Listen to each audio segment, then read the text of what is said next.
चांदिवली विधानसभा क्षेत्रातील प्रभाग क्रमांक 157 संघर्षनगर संकुल क्रमांक 11 येथे शिवसेना आमदार दिलीपमामा लांडे यांच्या माध्यमातून उभारण्यात आलेला लोकशाहीर साहित्यरत्न अण्णाभाऊ साठे समाज कल्याण केंद्राचा लोकार्पण सोहळा उत्साहपूर्ण वातावरणात पार पडला। महाराष्ट्र विधान परिषदचे उपसभापती सचिन भाऊ अहिर यांच्या शुभहस्ते या समाज कल्याण केंद्राचे लोकार्पण करण्यात आले। यावेळी विभागातील समाज बांधव मोठ्या संख्येने उपस्थित होते। लोकशाहीर अण्णाभाऊ साठे यांचा साहित्यिक, सामाजिक आणि परिवर्तनवादी विचारांना अभिवादन करत समाजाच्या सर्वांगीण विकासासाठी उपयुक्त ठरणाऱ्या या समाज कल्याण केंद्राची सुरुवात होत असल्याबद्दल आमदार दिलीप लांडे यांनी आनंद व्यक्त केला। लोकशाहीर अण्णाभाऊ साठे यांनी आपल्या साहित्य आणि सामाजिक कार्यातून वंचित, शोषित आणि कष्टकरी समाजाच्या प्रश्नांना वाचा फोडली। त्यांच्या विचारांना पुढे नेत समाजाच्या सर्वांगीण विकासासाठी कार्य करणे हीच त्यांना खरी आदरांजली आहे। संघर्षनगरमध्ये समाज कल्याण केंद्र सुरू झाल्याने समाज बांधवांसाठी एक उपयुक्त आणि हक्काचे व्यासपीठ उपलब्ध झाले आहे, असे आमदार दिलीप लांडे यांनी यावेळी सांगितले। या केंद्राच्या माध्यमातून समाजातील विविध घटकांसाठी सामाजिक, शैक्षणिक आणि विकासात्मक उपक्रम राबविण्यात मदत होणार असून समाज बांधवांना एकत्र येण्यासाठी आणि विविध उपक्रमांसाठी हे केंद्र उपयुक्त ठरणार आहे। लोकार्पण सोहळ्याला समाज बांधवासह शिवसेनेचे पदाधिकारी, शिवसैनिक आणि कार्यकर्ते मोठ्या संख्येने उपस्थित होते। साहित्यरत्न अण्णाभाऊ साठे यांचे विचार समाजामध्ये तेवत ठेवण्यासाठी, त्यांना अभिप्रेत असणारे समाजाच्या लोकांच्या व्यथा भावना मांडण्यासाठी एक समाज कल्याण केंद्र या ठिकाणी स्थापना झालेले आहे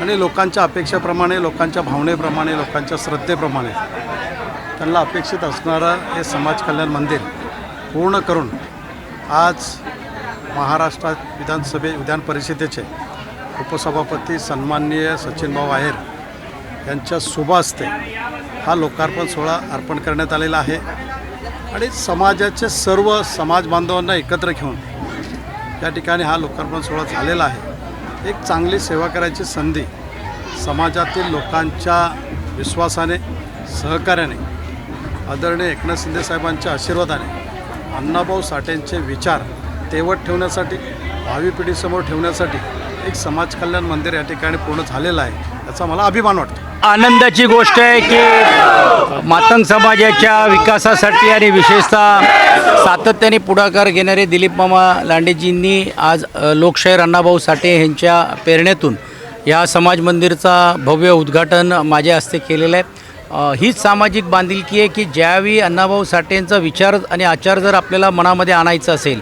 तर या अशा व्यासपीठावरून आणि विशेषतः अशा समाज मंदिराच्या माध्यमातून हेच लोकांपर्यंत आपण पोचू शकतो आणि म्हणून या विहार हे खऱ्या अर्थाने गरजेचं आहे। त्याचा एक भाग म्हणून मी दिलीप मामांच्या या कार्यक्रमाला उपस्थित राहिलो। आपण पाहिलं असेल की आजही देखील या समाजाच्या अनेक समस्या आहेत, अनेक प्रश्न आहेत, हे सोडवण्याची भूमिका पण देखील प्रत्येकजण घेतात आहेत। त्या पुढच्या काळामध्ये मी असेल, दिलीप मामाजी असेल, पुढाकार घेऊन राहिलेले जेवढे प्रलंबित प्रश्न आहेत ते सोडवण्याचा पण निर्धार आज या भव्य मेळाव्याच्या माध्यमातून पण करण्याचं काम आम्ही केलेलं आहे। धन्यवाद। मैं सर्वप्रथम हमारे नेता आदरणीय एकनाथ शिंदे साहब के आशीर्वाद से, आदरणीय मुख्यमंत्री देवेंद्र फडणवीस साहब के आशीर्वाद से यहाँ पे स्थानिक आमदार दिलीप मामा लांडे जी द्वारा जो साहित्य रत्न लोकशाहीर अण्णाभाऊ साठे जी का जो मातंग समाज है वो हमारे चांदिवली संघर्ष नगर में बड़े पैमाने पे यहाँ पे स्थायिक है और इनकी भावनाओं को मद्देनज़र रखते हुए इनको यहाँ पे सामाजिक तौर से अण्णाभाऊ साठे जी को वंदन करने के लिए समाज मंदिर थे, उसकी दुरावस्था थी। यहाँ के समाज के लोग मामा के पास आए कि यहाँ पे मंदिर होना चाहिए, अच्छा बनना चाहिए और उनकी भावनाओं को मद्देनज़र रखते हुए यहाँ पे हमारे स्थानिक आमदार दिलीप मामा लांडे जी ने जो है समाज मंदिर को बनाने का काम किया है और आज यहाँ पे संकुल क्रमांक 11 संघर्ष नगर में समाज मंदिर का जो लोकार्पण है वो महाराष्ट्र विधान परिषद के उपसभापति सचिन भाऊ अहिर जी के हाथों से हुआ है। और इसी तरीके से चाहे मातंग समाज हो, बौद्ध समाज हो, हिंदू समाज हो या कोई अन्य समाज हो, सभी जाति समाज के जो समाज मंदिर है जो अपना मांगनी करके मामा तक आते हैं, आमदार तक आते हैं, उनको जितना हो सके उतना काम करने की जिम्मेदारी हम वहाँ पे उठाते हैं। आज एक समाज मंदिर का काम हुआ है और एक समाज मंदिर का अण्णाभाऊ साठे जी के समाज मंदिर का काम यहाँ पे पूरा होने वाला है। और इसके आगे चलते हुए भी जो जो समाज ने हमारे पास मांगने की है उनको सम्मान देने का काम हम लोग करते आएंगे। CEN न्यूज देश प्रदेश की ताजा तरीन खबरों के लिए CEN न्यूज को सब्सक्राइब करें और रहें पल पल की खबर से हर पल बाखबर।